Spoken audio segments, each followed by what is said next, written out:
আসসালামু আলাইকুম সুপ্রিয় শিক্ষার্থীবৃন্দ এবং শ্রদ্ধেয় viewers. Welcome to the National University online class. During this pandemic, I feel proud to be the part of this National University online video class lecture as a research person. Please maintain the health rules. Today, I will deliver my lecture on Subject Management, Program BBA Honours 4th year, course code 242603, name of the course Financial Management in English. This is lecture 4, title of the lecture Dividend Policy. I am Mohammad Shipon Mia, Associate Professor, Department of Management, Kumilla Victoria Government College, Kumilla.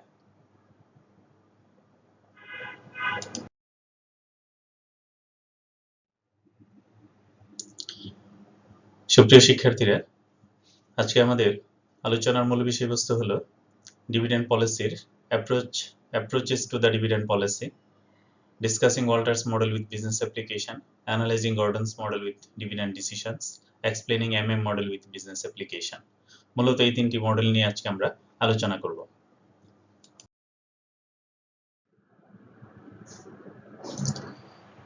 সুপ্রিয় শিক্ষার্থীরা, আমরা প্রথমে আসি approaches two dividend পলিসিতে।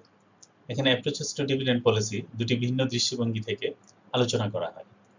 অর্থাৎ এখানে dividend পলিসির প্রাসঙ্গিকতা নিয়ে এখানে দুটি স্কুল অফ থট রয়েছে।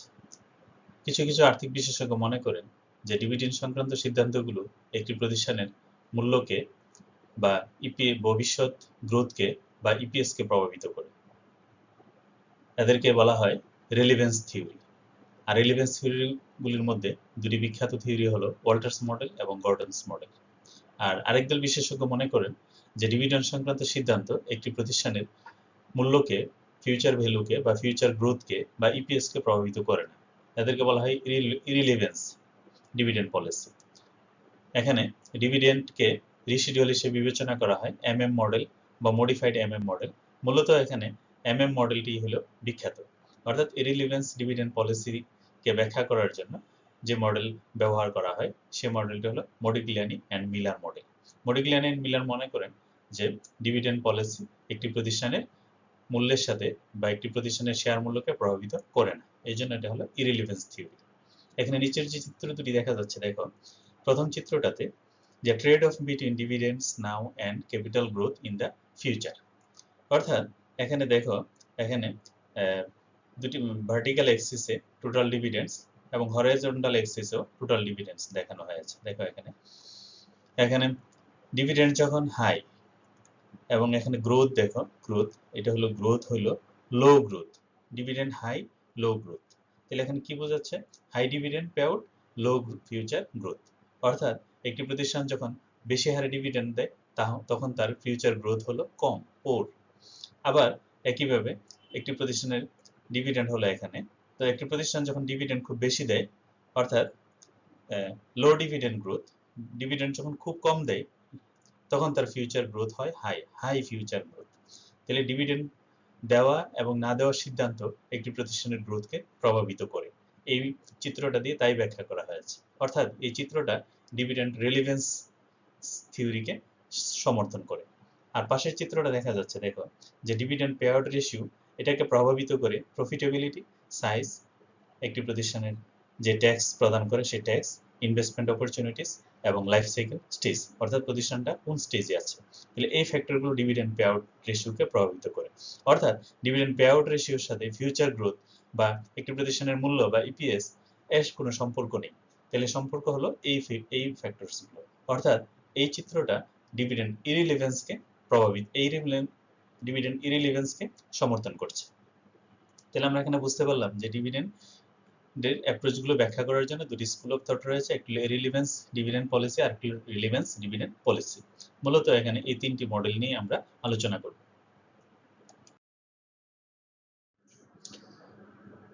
আমরা ডিভিডেন্ড রিলিভেন্সকে এই চিত্রটার মাধ্যমেও ব্যাখ্যা করতে পারি। এখানে দেখো দুটি ভিন্ন দৃষ্টিকোণ থেকে ব্যাখ্যা করা হয়েছে, একটি হলো কোম্পানিজ পয়েন্ট অফ ভিউ আর একটি হলো equity share holders point of view. Companies point of view থেকে দেখো এখানে 5 বছরের ইপিএস দেয়া আছে, এই জিপিএস। তো কোম্পানিজ পয়েন্ট অফ ভিউ মানে কি? কোম্পানি কম ডিভিডেন্ড দিতে চায় আর বেশি হারে রিটেন আর্নিংস রাখতে চায়। এখানে company dividend pay out ratio হলো 25% আর রিটেন আর্নিংস হচ্ছে 75%। তাহলে গ্রোথ হচ্ছে কি দেখো, এখানে প্রথম বছর কোম্পানির গ্রোথ হলো 1.5, দ্বিতীয় বছর 1.73, তৃতীয় বছর 1.98, চতুর্থ বছরে 2.2, অর্থাৎ কোম্পানির গ্রোথ ক্রমান্বয়ে বাড়ছে। আর এখানে দেখো equity share holders view. Equity share হোল্ডাররা কি চায়? ইকুইটি শেয়ার হোল্ডাররা চায় বেশি হারে ডিভিডেন্ড আর রিটেন আর্নিংস কম হারে থাকুক কোম্পানিতে, তাহলে শেয়ার হোল্ডাররা খুশি হয়।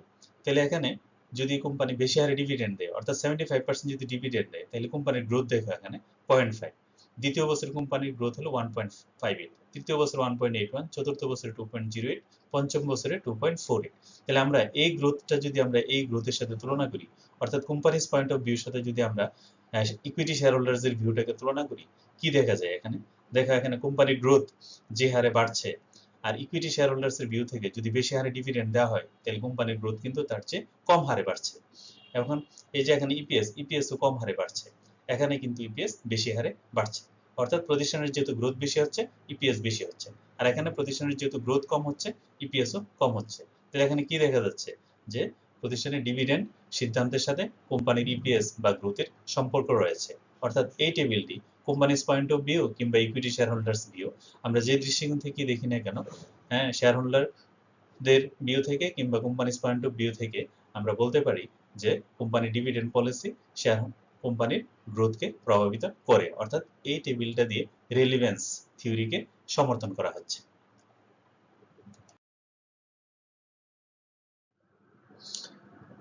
এবার আমরা দেখি, আমরা যে তিনটি মডেল আলোচনা করব, তিনটি মডেল প্রমাণ করার জন্য তারা কিছু অ্যাজাম্পশন তৈরি করেছেন। যেমন ওয়াল্টার মডেলের অ্যাজাম্পশনগুলি হলো all investment is financed through retained earnings and external sources of finance are not used।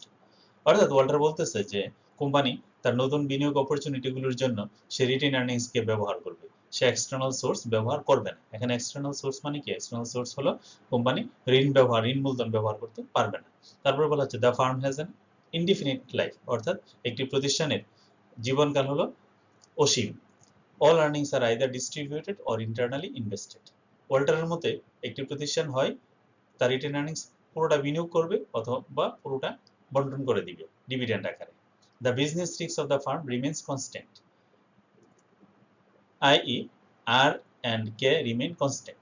অর্থাৎ ওয়াল্টার ধরছেন যে কোম্পানির যে বিজনেস রিস্ক আছে, বিজনেস রিস্কটা কনস্ট্যান্ট থাকবে। আর বিজনেস রিস্ক যেহেতু কনস্ট্যান্ট থাকবে, কাজেই রেট অফ রিটার্ন এবং কস্ট অফ ক্যাপিটাল এই দুটো কনস্ট্যান্ট থাকবে।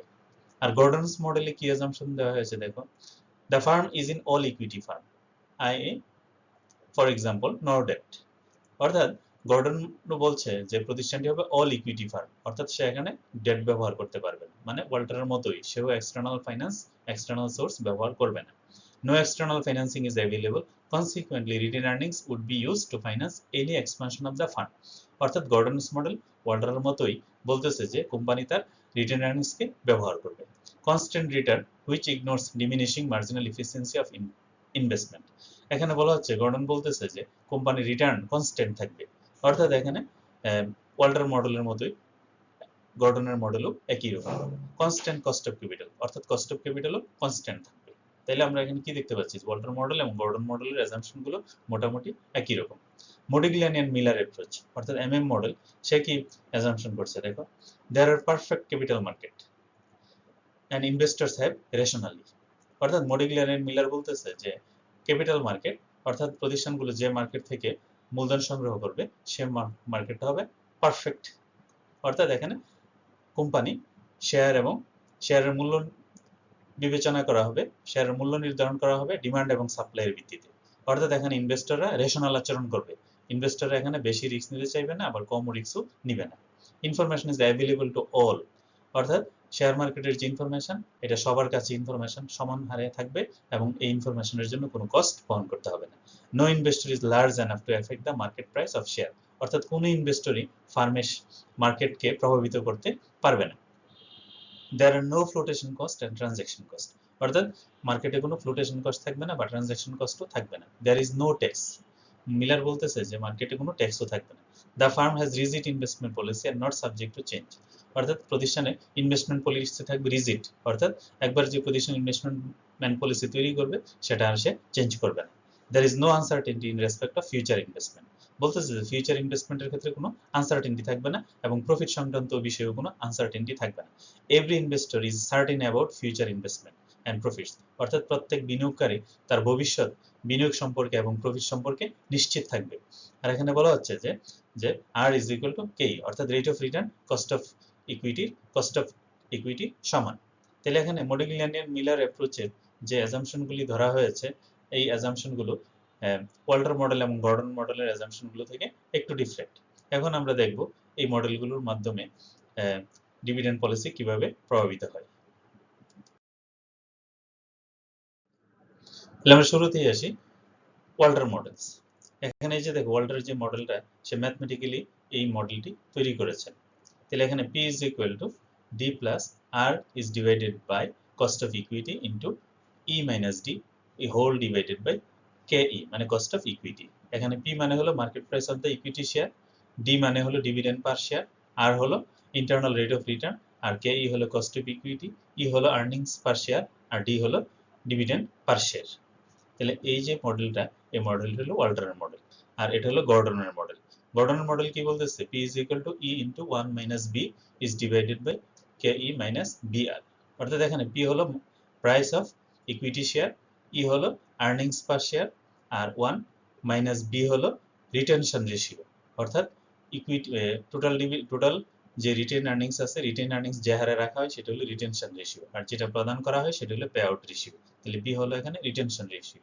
আর KE হলো কস্ট অফ ইকুইটি B হলো রিটেনশন রেশিও আর R হলো রেট অফ রিটার্ন আর B এবং R গুণ করলে আমরা পাই G তাকে বলা হয় growth rate of the firm অর্থাৎ KE মাইনাস G তুমি BR কে G লেখা যায় আর এই পুরো উপর অংশটাকে D E into 1 minus B 1 B হলো রিটেনশন রেশিও তো আর্নিংস থেকে যদি আমরা রিটেনশন রেশিও বাদ দিই তাহলে আমরা কি পাই ডিভিডেন্ড অর্থাৎ এই গর্ডন মডেলটাকে এইভাবে লেখা যায় P is equal to D is divided by KE minus G আর ওয়াল্টার মডেল দেখো ফার্মের মূল্যকে বলছে NPO PO হলো prevailing market price of share আর N হলো দেখো এখানে N হলো নাম্বার অফ শেয়ার আর ডেল্টা N হলো নিউ শেয়ার ডেল্টা N হলো number of new shares P হলো price of share at the end of the year I হলো ইনভেস্টমেন্ট অপরচুনিটিস আর E হলো earnings total earnings during the period 1 plus KE হলো cost of equity তাহলে এটা হলো ফার্মের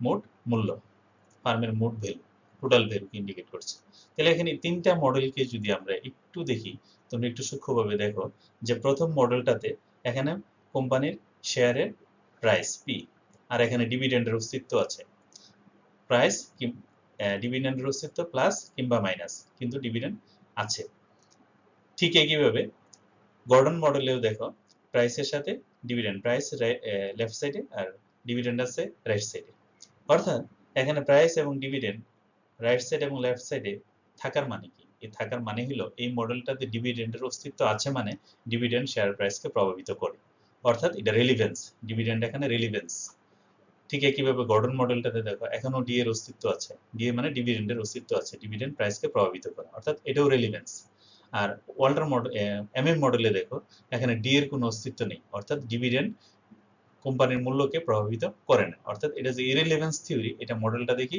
বোঝা যাচ্ছে অর্থাৎ এখানে ডি এর অস্তিত্ব নেই আর এই বাকি দুইটাতে ডি এর অস্তিত্ব আছে এই জন্য ডি এর অস্তিত্ব আছে বলে এটিকে বলা হয় ডিভিডেন্ড অর্থাৎ রেলিভেন্স ডিভিডেন্ড মডেল আর এটা হলো ইররিলেভেন্স ডিভিডেন্ড মডেল আশা করি তোমরা বুঝতে পারছো যে এখন আমরা এখানে রিলিভেন্স এবং ইররিলেভেন্সটাকে যে ব্যাখ্যা করলাম এই ব্যাখ্যাটা মডেল দিয়ে যে ব্যাখ্যা করলাম তোমরা এটা বুঝতে পেরেছো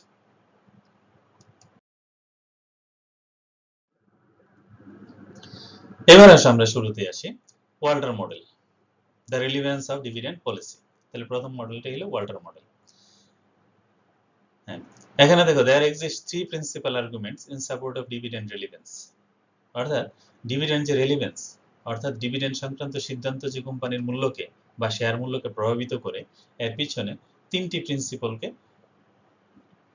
দায়ী করা হয় তিনটি আর্গুমেন্ট রয়েছে এখানে কি কি প্রথম আর্গুমেন্ট হলো investors are in favour of current income অর্থাৎ ইনভেস্টররা বর্তমান আয়কে প্রাধান্য দিয়ে থাকে investors prefer certainly cash rather than retained by the firm অর্থাৎ দ্বিতীয়টা বলছে যে ইনভেস্টররা প্রেফার করে ক্যাশ নগদ অর্থকে ইনভেস্টররা প্রেফার করে rather than retain earnings by the farm.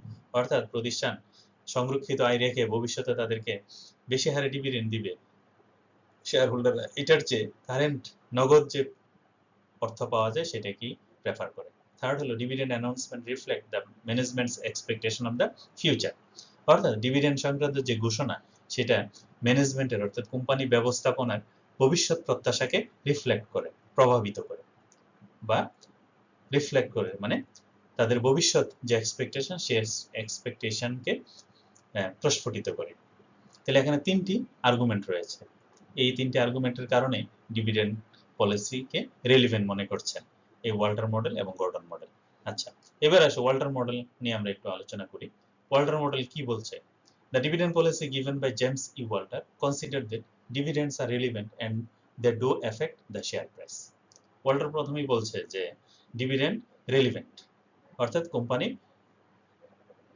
ফার্মের মূল্যের সাথে ডিভিডেন্ড সংক্রান্ত যে সিদ্ধান্ত সেটা relevant, they do affect the share price, অর্থাৎ ডিভিডেন্ড সংক্রান্ত সিদ্ধান্ত কোম্পানির শেয়ার প্রাইসকে প্রভাবিত করে। In this model, he studied the relationship between the internal rate of return and the cost of capital of the firm to give a dividend policy that maximizes the shareholders' wealth. এখানে বলা হচ্ছে যে কোম্পানির যে internal rate of return এবং cost of capital এই দুটির মধ্যে একটি পারস্পরিক সম্পর্ক রয়েছে। Relationship between internal rate of return and cost of capital, এই দুটার মধ্যে একটি সম্পর্ক রয়েছে। এবং সম্পর্কগুলি কিরকম দেখো এখানে। The model studies the relevance of the dividend policy in three situations. Walter বলতেছে যে এই সম্পর্কটা কোম্পানির তিন ধরনের সিচুয়েশনকে উল্লেখ করে বা প্রকাশ করে। অর্থাৎ এই সম্পর্কটার উপর ভিত্তি করে ওয়াল্টার সবগুলো ফার্মকে তিনটা ক্যাটাগরিতে বিভক্ত করেছেন, যেমন গ্রোথ ফার্মস, নর্মাল ফার্মস এবং ডিক্লাইনিং ফার্মস। কিভাবে দেখো যে বলতেছে আর ইজ গ্রেটার দেন কে ই, অর্থাৎ রিকোয়ার্ড রেট অফ রিটার্ন বা কোম্পানির রিটার্ন যখন কস্ট অফ ইকুইটি থেকে বড় হয় তখন এটাকে বলা হচ্ছে গ্রোথ ফার্ম, আর যখন দুইটা সমান হয় তখন এটাকে বলা হচ্ছে নর্মাল ফার্ম, আর যখন আরটা ছোট হয় তখন এটাকে বলা হচ্ছে ডিক্লাইনিং ফার্মস। অর্থাৎ ওয়াল্টার ফার্মগুলিকে তিনটা ক্যাটাগরিতে বিভক্ত করেছে। আচ্ছা, তাহলে এই তিনটা ক্যাটাগরির ক্ষেত্রে ওয়াল্টারের পরামর্শ কি দেখো। ওয়াল্টার বলতেছে when R is greater than KE the firm has to adopt 0% payout policy। অর্থাৎ ওয়াল্টার বলতেছে এটা কোন ধরনের ফার্ম? Growth farm. আর যখন কেই থেকে বড় হবে তখন ফার্মের উচিত জিরো পে আউট পলিসি, অর্থাৎ কোম্পানির উচিত কোনো ডিভিডেন্ড না দেওয়া। আর যখন কেই থেকে ছোট হবে অর্থাৎ ডিক্লাইনিং ফার্ম হবে, farm has to adapt 100% pay out policy.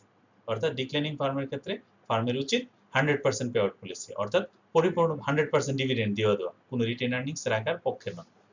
R R is equal two কেই, অর্থাৎ দুইটা যখন সমান হবে তখন কোম্পানি যে কোনো পলিসি নিতে পারে, অর্থাৎ সে ডিভিডেন্ড দিতেও পারে নাও দিতে পারে, তাতে কোম্পানির ভ্যালুর উপর কোনো প্রভাব বিস্তার করবে না।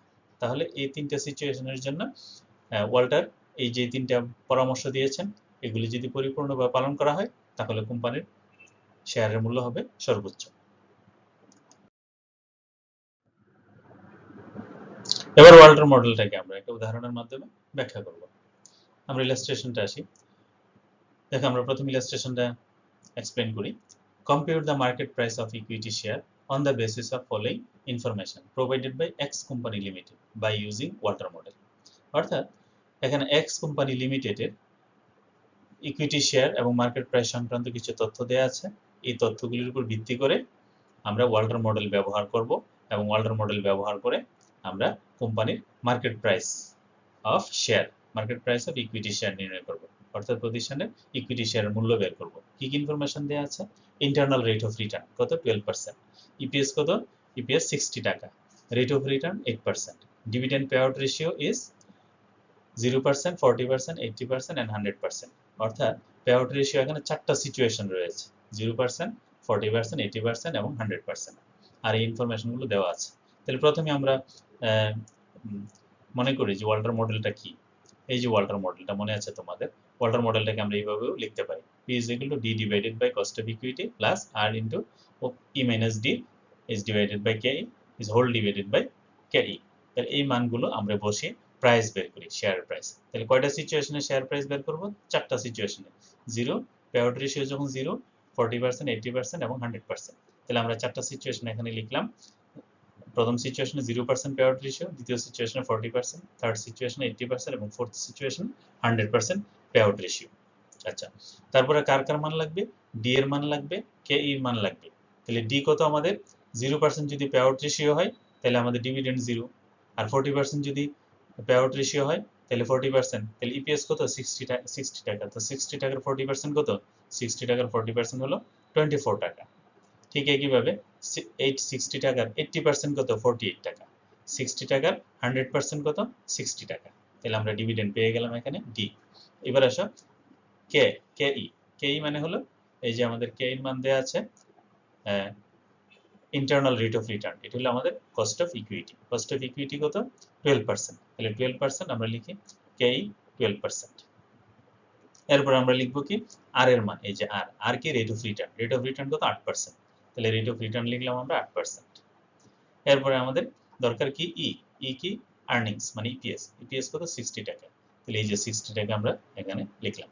তারপরে ই মাইনাস ডি, এই যে ই মাইনাস ডি, অর্থাৎ ই থেকে ডি বাদ।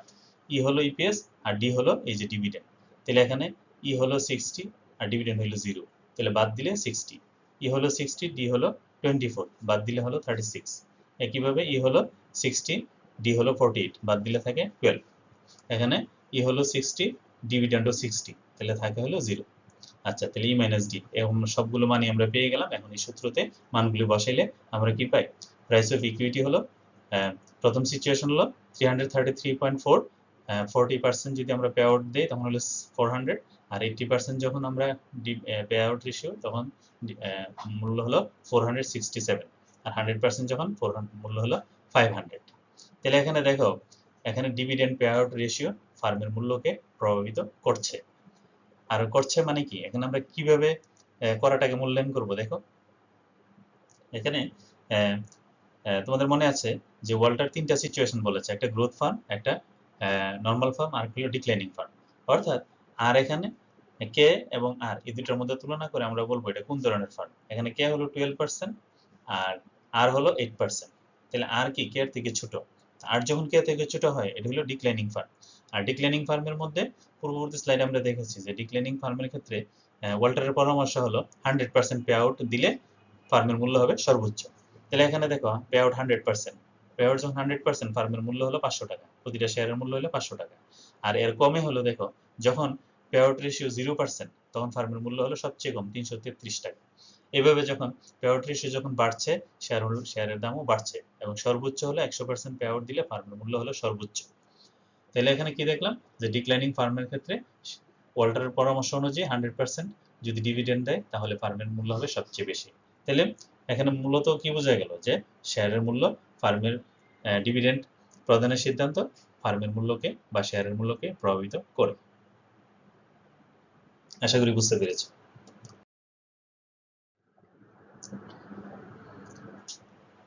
এখন আমরা আরেকটা উদাহরণ আলোচনা করব। দেখো গর্ডন মডেল নিয়ে আমরা একটি এক্সাম্পল আমরা এখানে আলোচনা করব। ইলাস্ট্রেশনটা দেখো। The information given below showing rate of return on investment R, cost of capital K, and earning per share E of X company limited, অর্থাৎ X company limited এর এই ইনফরমেশন গুলো দেয়া আছে। কস্ট অফ ক্যাপিটাল হলো 12%, earning পার share হলো 15 টাকা, আর rate of return হলো তিনটা, 12%, 15%, 12% এবং 9%. Determine the value of share using Gordon models, assuming that dividend payout ratio is 100%, 80%, 50% and 0%. দেখো এখানেও payout ratio চারটা সিচুয়েশন রয়েছে। payout ratio রয়েছে চারটা সিচুয়েশন, আর রেট অফ রিটার্নের রয়েছে তিনটা সিচুয়েশন, 15%, 12% এবং 9%। আচ্ছা, এখন আমরা এই তিনটা সিচুয়েশন এবং payout ratio চারটা সিচুয়েশন দিয়ে আমরা যদি ফার্মের মূল্য বের করি, আমাদেরকে কি বের করতে বলছে? Determine the value of share. আমরা প্রতিটি শেয়ারের মূল্য বের করব। তাহলে শেয়ারের মূল্য বের করার জন্য এই যে গর্ডনের ফর্মুলাটা তোমাদের নিশ্চয়ই মনে আছে, P is equal to D is divided by cost of equity minus G, R G is equal to B গুণ R। তাহলে এই সিচুয়েশনগুলি দেখো, আমরা কলামে আমরা সিচুয়েশনগুলো পে আউট রেশিও সংক্রান্ত সিচুয়েশনগুলো আমরা দেখি 100%, 80% এবং 50%, 0%। আর রিটেন আর্নিংস দেখো, এখানে যদি পে আউট রেশিও যদি 100% হয় রিটেন আর্নিংস 0%, 80% হলে রিটেন আর্নিংস 20%, 50% হলে রিটেন আর্নিংস 50%, আর পে আউট রেশিও যদি 0% হয় রিটেন আর্নিংস হবে 100%। আশা করি এটা বুঝতে পেরেছ। এবার আসো ইপিএস 15 টাকা। ইপিএস যদি 15 টাকা হয়, ডি কত, ডিভিডেন্ড কত? তাহলে ইপিএস যদি 15 টাকা হয় তাহলে 15 টাকার 100% ডিভিডেন্ড দিবে। তাহলে 100% কত? 15 টাকার 100% 15 টাকা। আবার 15 টাকার এখানে 80%, 15 টাকার 80% 12 টাকা। আবার 15 টাকার 50% 60 টাকা 50 পয়সা। আবার 15 টাকার 0% 0 টাকা। তাহলে আমরা এখানে ডি এর মানও পেয়ে গেলাম। Cost of equity, cost of capital এখানে দেওয়া আছে 12%, আমরা এখানে 12% লিখলাম। এরপরে আসো রিটার্ন, রেট অফ রিটার্ন 15%, 12% এবং 9%। আমরা তিনটা সিচুয়েশন লিখি, R is equal to 15%, R is equal to 12%, আর আর ইজ ইকুয়াল টু 9%। তিনটা সিচুয়েশন। এইবার এই তিনটা সিচুয়েশনে আমরা ফার্মের প্রাইস বের করার চেষ্টা করি। এই মডেলে আমাদের এই মানগুলো বসাই, এই যে মানগুলো আছে মানগুলি বসাই। তাহলে মানগুলি যদি বসাই, দেখো এখানে 100% যখন পে আউট রেশিও, তখন ফার্মের মূল্য হচ্ছে, শেয়ারের মূল্য হচ্ছে 125 টাকা। 80% হলে 133 টাকা, আর 50% হলে 166 টাকা। আর 0% দিয়ে মূল্য বের করা যাচ্ছে না, কারণ 0 হলো ডিভিডেন্ড 0 যদি হয় তাহলে এটার মান বেরোচ্ছে না। আর 12% যদি হয়, দেখো 12% হলে 100% পে আউট রেশিওতে ফার্মের শেয়ারের মূল্য 125 টাকা, 80%ও 125 টাকা, 50%ও 125 টাকা, আর 0তে 0। 9% যদি হয়, দেখো 100% পে আউট রেশিও, শেয়ারের মূল্য 125 টাকা, 80% 117 টাকা, আর 50% শেয়ারের মূল্য 100 টাকা, আর 0% আনডিফাইন্ড, এটা বের করা যাচ্ছে না। তাহলে এখানে আসলে কি বোঝা গেল? এই যে আমরা এখানে মডেলটা দেখলাম, প্রথমত আমরা দেখলাম যে ডিভিডেন্ড প্রদান সিদ্ধান্ত শেয়ার মূল্যকে প্রভাবিত করে, আর শেয়ার মূল্যকে প্রভাবিত করে বলেই এখানে শেয়ারের দাম কখনো বাড়ছে কখনো কমছে। তাহলে এই বিষয়টা ক্লিয়ার। দ্বিতীয় বিষয়টা হলো যে দেখো এখানে রেট অফ রিটার্ন যখন 15%, আমাদের rate of cost of capital কত? 12%, আর rate of return 15%। Rate of return 15% আর কস্ট অফ ইকুইটি হলো 12%, তাহলে রিটার্নটা বেশি। রিটার্ন যখন বেশি, দেখো এখানে 100% পে আউট রেশিও যখন, তখন ফার্মের শেয়ারের মূল্য হলো 125 টাকা। এরপরে পে আউট রেশিও যখন 80%, তখন শেয়ারের মূল্য বেড়ে 133 টাকা। পে আউট রেশিও যখন আরও কমে গেল 50%, তখন শেয়ারের মূল্য আরও বেশি, 166 টাকা। অর্থাৎ এখানে রেট অফ রিটার্ন যদি বেশি হয় কস্ট অফ ক্যাপিটাল থেকে, তাহলে প্রতিষ্ঠান ডিভিডেন্ড যত কম দিবে শেয়ারের মূল্য তত বাড়বে। একইভাবে দেখো এখানে রেট অফ রিটার্ন হলো 12% আর কস্ট অফ ক্যাপিটাল হলো 12%, দুইটা সমান। আর দুইটা যখন সমান হয় তখন দেখো শেয়ারের মূল্য চেঞ্জ হচ্ছে না, অর্থাৎ শেয়ারের মূল্যকে প্রভাবিত করছে না। তাইলে আমরা ওয়াল্টার মডেলের মতো এখনো দেখতে পাচ্ছি যে নর্মাল ফার্মের ক্ষেত্রে পে আউট রেশিও যতই হোক না কেন ফার্মের মূল্যকে প্রভাবিত করে না। আর থার্ড সিচুয়েশনটা দেখো, রিটার্ন হলো 9%, তাহলে কস্ট অফ ইকুইটি হলো 12% আর রিটার্ন হলো 9%। তার মানে এটা কোন ধরনের ফার্ম? Declining farm. হ্যাঁ, রিটার্ন কম। তাহলে রিটার্ন কমের ক্ষেত্রে কি হয়? দেখো পে আউট যখন 100%, তখন এটা শেয়ারের মূল্য সবচেয়ে বেশি। আর পে আউট যখন কম, ধীরে ধীরে কমে 80%, তখন দেখো শেয়ারের মূল্য কমে যাচ্ছে 117 টাকা। 50% যখন 100 টাকা। অর্থাৎ পে আউট রেশিও যখন বেশি, তখন ফার্মের মূল্য হচ্ছে বেশি। তাহলে ডিক্লাইনিং ফার্মের ক্ষেত্রে এটাও কি করছে? ওয়াল্টার মডেলকে সমর্থন করছে। অর্থাৎ ডিক্লাইনিং ফার্মের ক্ষেত্রে পে আউট রেশিও যত বেশি হবে ফার্মের শেয়ারের মূল্য তত বাড়বে। তার মানে এই যে দুটা, পূর্বের উদাহরণটা এবং এই উদাহরণটা দিয়ে আমরা কি বুঝলাম? আমরা বুঝলাম যে একটি প্রতিষ্ঠানের ডিভিডেন্ড পলিসি ফার্মের শেয়ার মূল্যকে প্রভাবিত করে। আসলে আশা করি তোমরা এটা বুঝতে পেরেছো।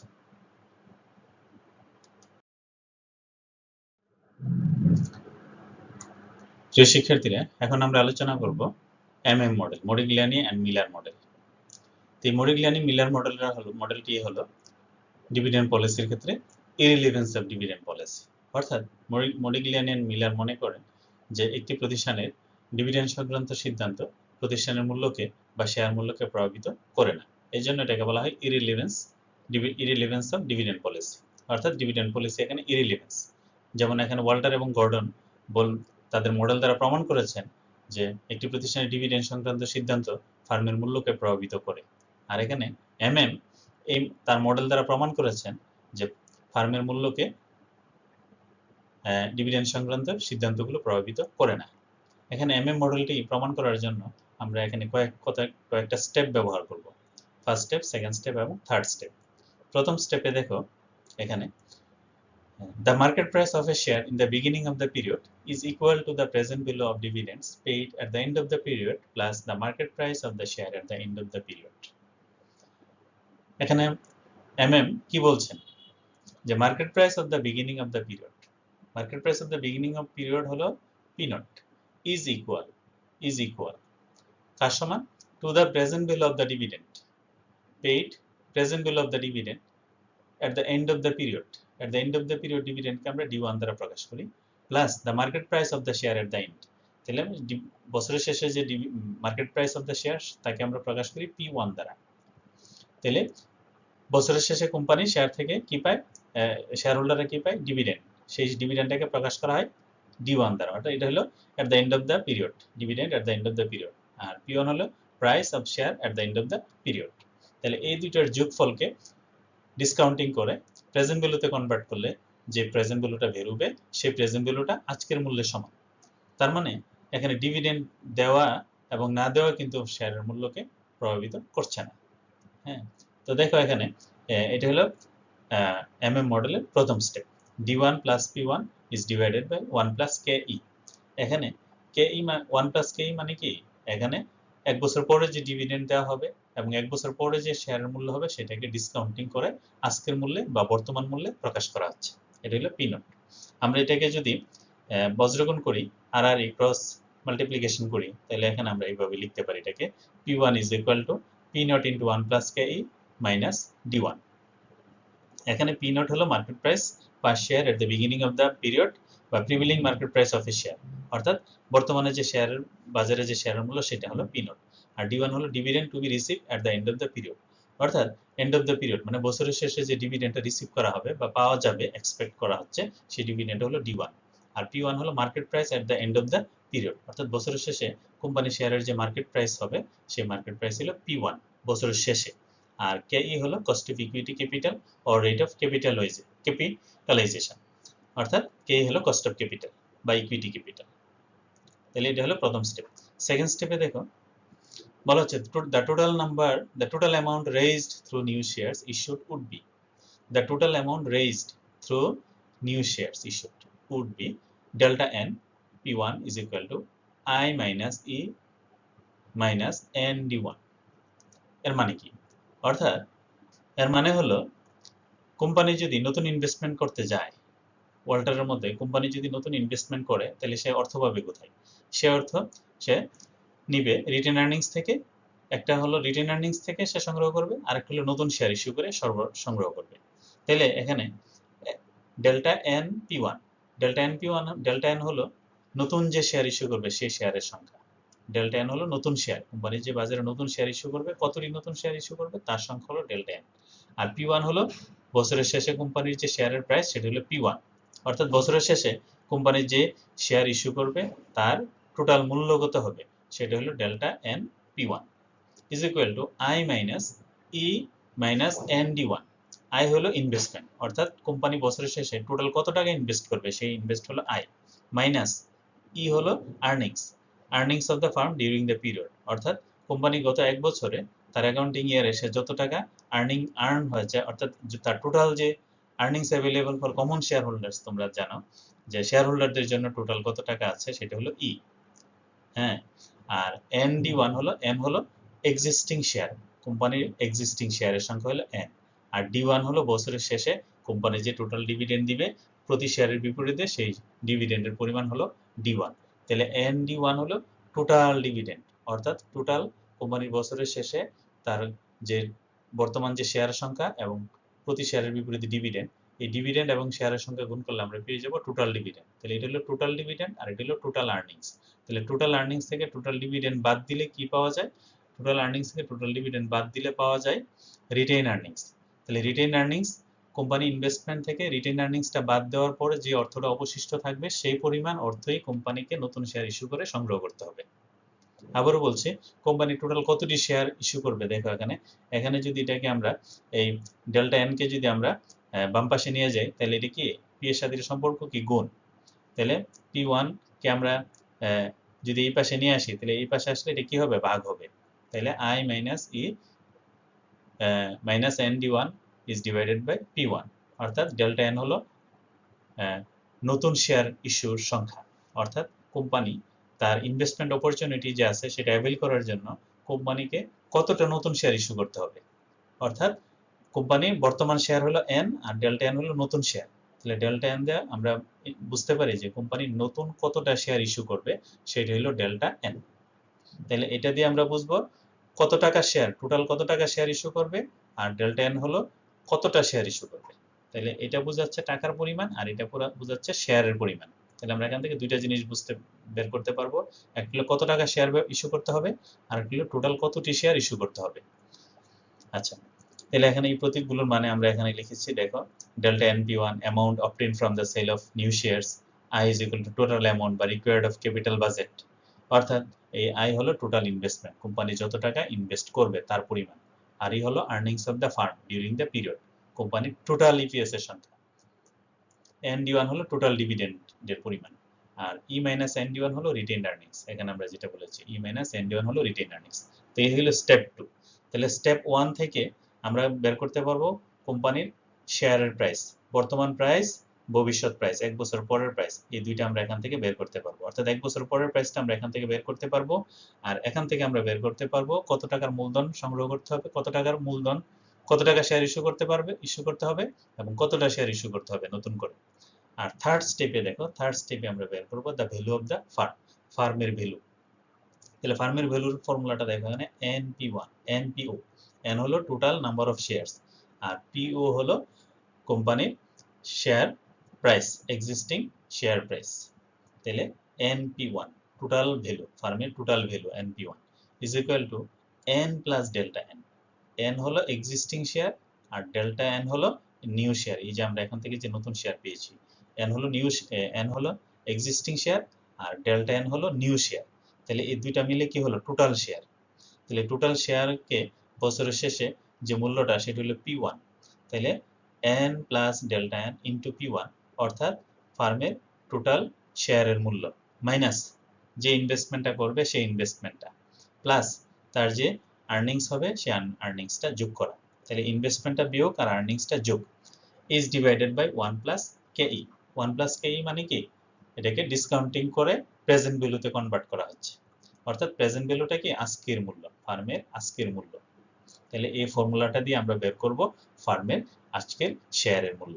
তাহলে এখানে তিনটা স্টেপ আশা করি তোমরা বুঝতে পেরেছ, এবং তিনটা স্টেপ মনে রাখার, MM মডেলটাকে প্রমাণ করার জন্য আমাদের এই তিনটা স্টেপ মনে রাখতে হবে। প্রথম স্টেপে আমরা কি বের করব, প্রথম স্টেপে আমরা বের করব ফার্মের বর্তমান মূল্যের উপর ভিত্তি করে প্রতিটি শেয়ারের এক বছর পরের মূল্য P1, এটা আমরা বের করব প্রথম স্টেপে। দ্বিতীয় স্টেপে বের করব আমরা টোটাল কত টাকা শেয়ার ইস্যু করবে এবং কতটি শেয়ার ইস্যু করবে। আর থার্ড স্টেপে আমরা বের করব ফার্মের মূল্য। আশা করি তোমরা আমরা যে মডেলটার যে স্টেপগুলো ব্যাখ্যা করলাম এখানে তোমরা এটা বুঝতে পেরেছো। এখন আমরা দেখব এই মডেলটার application.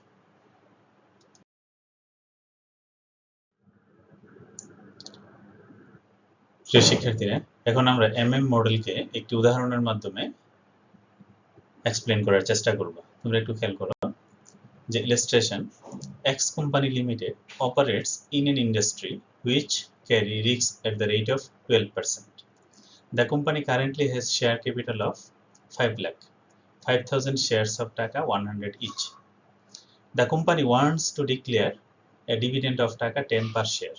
The company expects to have a net income of 6 lakh and has proposal for making new investment of 10 lakh. You are required to show that whether payment of dividends does affect the value of firm or not under MM approach.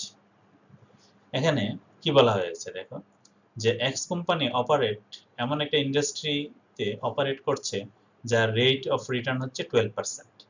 এখানে rate of 12%, এই 12%টা কি, 12%টা হলো cost of equity. The company has currently share capital of 50 lakh. কোম্পানির বর্তমানে 5 লাখ টাকার share আছে, 5 লাখ টাকার share আছে, 5 লাখ টাকার শেয়ার আছে, তার শেয়ারের সংখ্যা হলো 5000। কোম্পানি সে ডিভিডেন্ড ডিক্লেয়ার করতে চাচ্ছে 10 টাকা। The company expects to have a net income 6 lakh. কোম্পানির নেট ইনকাম প্রত্যাশা করছে কোম্পানি 6 লাখ। এবং কোম্পানির কাছে একটি প্রপোজাল আছে নতুন ইনভেস্ট করার 10 লাখ টাকা, নতুন ইনভেস্টমেন্ট করার অপরচুনিটি আছে তার 10 লাখ টাকা। You are required to show that whether payment of dividend does affect the value of firm or not. এখানে তোমাকে জিজ্ঞেস করা হচ্ছে যে কোম্পানি এই যে ডিভিডেন্ড ডিক্লেয়ার করছে, এই ডিভিডেন্ড ডিক্লারেশনটা বা এই যে ইনভেস্টমেন্ট করছে কোম্পানি, এই ডিভিডেন্ড ডিক্লারেশনের কারণে ফার্মের ভ্যালুর উপর এটার কোনো প্রভাব পড়বে কি পড়বে না, এটা তোমাকে প্রমাণ করতে হবে। তাহলে আসো আমরা এমএম অ্যাপ্রোচ বা এমএম মডেল ব্যবহার করে আমরা প্রমাণ করার চেষ্টা করি যে ডিভিডেন্ড ডিক্লারেশন ফার্মের ভ্যালুকে প্রভাবিত করে কি করে না।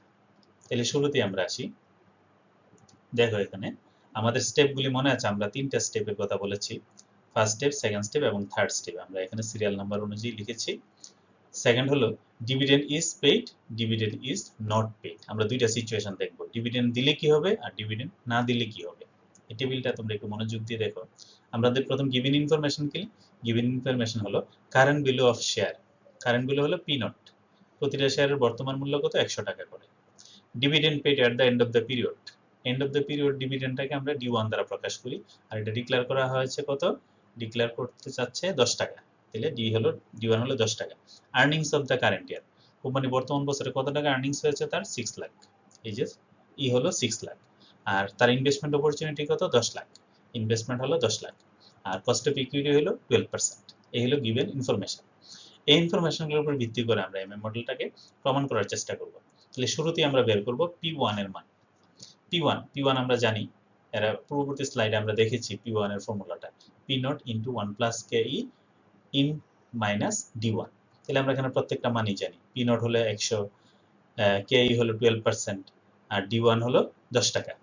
তাহলে কোম্পানি যদি ডিভিডেন্ড প্রদান করে, অর্থাৎ ডিভিডেন্ড প্রদান করলে ডি1 এর মান হবে 10, আর ডিভিডেন্ড যদি না দেয়, ডিভিডেন্ড ইজ নট পেড যদি হয়, তাহলে ডি1 হবে 0। আশা করি বুঝতে পারছো যে ডিভিডেন্ড দিলে ডি1 এর জায়গাতে 10, আর ডিভিডেন্ড না দিলে হবে 0।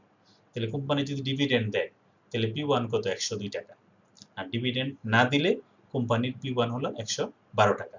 অর্থাৎ কোম্পানি যদি ডিভিডেন্ড ডিক্লেয়ার করে তাহলে বছরের শেষে কোম্পানির শেয়ারের দাম হবে 102 টাকা, আর ডিভিডেন্ড যদি প্রদান না করে তাহলে বছরের শেষে কোম্পানির শেয়ারের দাম হবে 112 টাকা। তাইলে আমরা পি1 বের করলাম ফার্স্ট স্টেপ। সেকেন্ড স্টেপে হলো আমাদের কত টাকা শেয়ার ইস্যু করতে হবে। তাহলে delta N, number of share. তো নাম্বার অফ শেয়ারের ফর্মুলাটা আমরা পূর্ববর্তী স্লাইডে আমরা দেখেছি কি, I minus E minus N D one divided divided by. P, one dividend যদি প্রদান করে তাহলে ডি1 এর মান আমরা লিখব, আর যদি ডিভিডেন্ড প্রদান না করে তাহলে ডি1 এর মান আমরা 0 লিখব। আচ্ছা, তাহলে এখানে আসো, আই কত? ইনভেস্টমেন্ট। ইনভেস্টমেন্ট কত? ইনভেস্টমেন্ট হলো তার আই হলো, দেখো এখানে ইনভেস্টমেন্ট কত টাকা সে ইনভেস্ট করবে? ইনভেস্ট করবে 10 লাখ। তাহলে আই হলো এখানে 10 লাখ। আমরা এখানে উপরে লিখছি, এখানে জায়গা নিচ্ছে না, 10 লাখ মাইনাস ই কত? আর্নিংস। আর্নিংস কত তার? আর্নিংস হলো 6 লাখ। এই যে 6 লাখ, আর্নিংস হলো 6 লাখ মাইনাস এন কত? Existing share. এক্সিস্টিং শেয়ার কত? 5000। আর যেহেতু ডিভিডেন্ড দিচ্ছে ডি1 হলো 10। তাহলে এই জায়গাটা যদি আমরা ক্যালকুলেশন করি তাহলে আমরা পাই 45,000 কে আমরা শেয়ারের প্রাইস কত? 102 টাকা। তাহলে এটা ভাগ করলে যতটা শেয়ার হবে এই ততটা শেয়ারই কোম্পানিকে ইস্যু করতে হবে। তাহলে number of new shares delta N. ঠিক একইভাবে ডিভিডেন্ড যদি না দেওয়া হয়, এখানে বাকি ইনফরমেশনগুলো ঠিকই থাকবে। শেয়ারের দাম কত? এখানে 112 টাকা। পি1 হলো 112 টাকা, এটা হলো 112। 112 দিয়ে ভাগ করলে এখানে ডি এর মানটা হবে 0।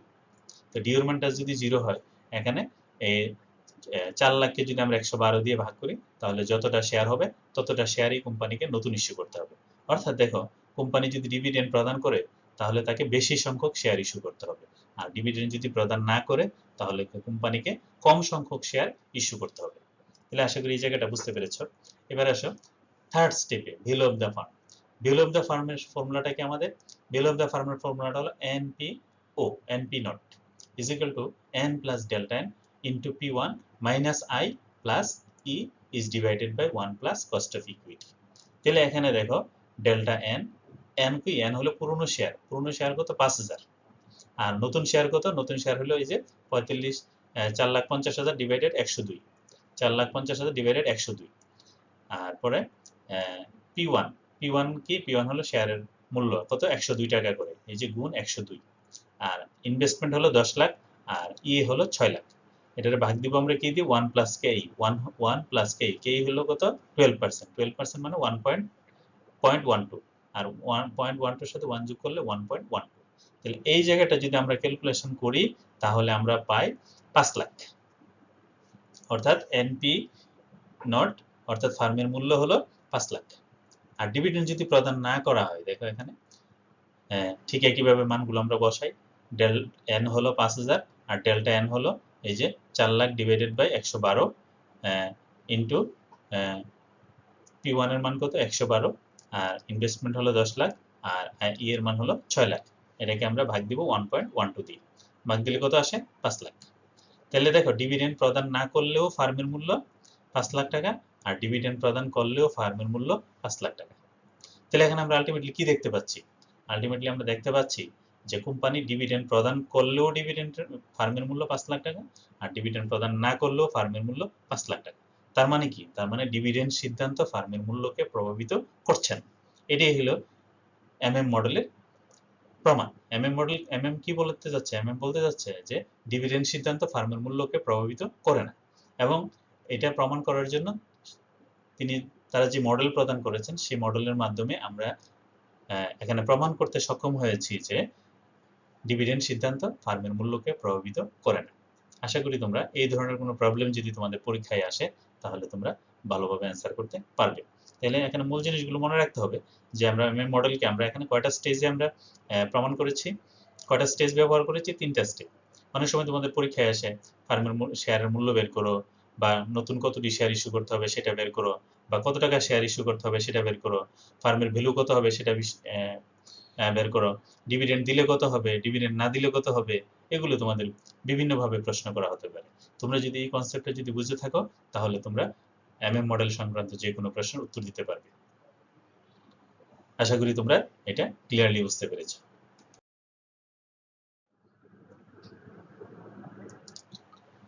প্রিয় শিক্ষার্থীরা, আমরা আজকে যে বিষয়গুলো আলোচনা করেছি সেই বিষয়গুলিকে যদি আমরা সামারাইজ করি তাহলে আমরা একটু মনে করার চেষ্টা করি। আমরা প্রথমে আমরা approaches to the dividend policy আলোচনা করেছি।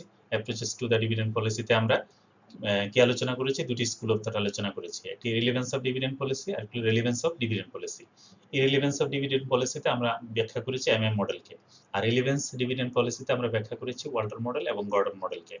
ওয়াল্টার মডেল এবং গর্ডন মডেলের ক্ষেত্রে আমরা দেখতে পাচ্ছি যে ওয়াল্টার মডেল এবং গর্ডন মডেল হলো যে শেয়ারের মূল্যকে বা কোম্পানির ভ্যালুকে ডিভিডেন্ড সংক্রান্ত সিদ্ধান্তগুলো প্রভাবিত করে, সেটা আমরা উদাহরণ সহ প্রমাণ করেছি। ওয়াল্টার ফার্মগুলিকে 3টা ক্যাটাগরিতে বিভক্ত করেছেন। তোমাদের নিশ্চয় মনে আছে যে গ্রোথ ফার্ম, একটা হলো গ্রোথ ফার্ম, আর একটা হচ্ছে নর্মাল ফার্ম, আর একটা হলো ডিক্লাইনিং ফার্ম।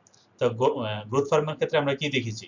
গ্রোথ ফার্মের ক্ষেত্রে আমরা দেখেছি যে কস্ট অফ ইকুইটি এবং রেট অফ রিটার্ন এই দুইটার মধ্যে একটি ইন্টারাকশন রয়েছে। যদি কস্ট অফ ইকুইটি থেকে রেট অফ রিটার্ন বেশি হয় তাহলে গ্রোথ ফার্ম, আর গ্রোথ ফার্মের ক্ষেত্রে পে আউট রেশিও যদি 0 হয় তাহলে ফার্মের মূল্য হয় সবচেয়ে বেশি। আর ডিক্লাইনিং ফার্মের ক্ষেত্রে পে আউট রেশিও যদি 100% হয় তাহলে ফার্মের মূল্য হয় সবচেয়ে বেশি। আর নর্মাল ফার্মের ক্ষেত্রে পে আউট রেশিও ফার্মের মূল্যকে প্রভাবিত করে না। ঠিক একই জিনিস আমরা গর্ডন মডেলেও আমরা দেখেছি যে ফার্মের মূল্য সবচেয়ে বেশি হয় যখন ডিক্লাইনিং ফার্মের ক্ষেত্রে পে আউট রেশিও যখন 100% হয়, আর গ্রোথ ফার্মের ক্ষেত্রে পে আউট রেশিও যখন 0 হয় তখন হয় শেয়ারের মূল্য সবচেয়ে বেশি। আর এমএম মডেলের ক্ষেত্রে আমরা দেখলাম যে আমরা তিনটা স্টেজে এমএম মডেলকে আমরা ভাগ করে প্রমাণ করেছি। প্রথম স্টেজে আমরা বের করেছি শেয়ারের মূল্য, বছর শেষে শেয়ারের মূল্য, ডিভিডেন্ড দিলে কত হবে, ডিভিডেন্ড না দিলে কত হবে। তারপরে শেয়ার ইস্যুর পরিমাণ, কতটি নতুন শেয়ার ইস্যু করতে হবে, ডিভিডেন্ড দিলে কতটি শেয়ার ইস্যু করতে হবে, আর ডিভিডেন্ড না দিলে কতটি শেয়ার ইস্যু করতে হবে।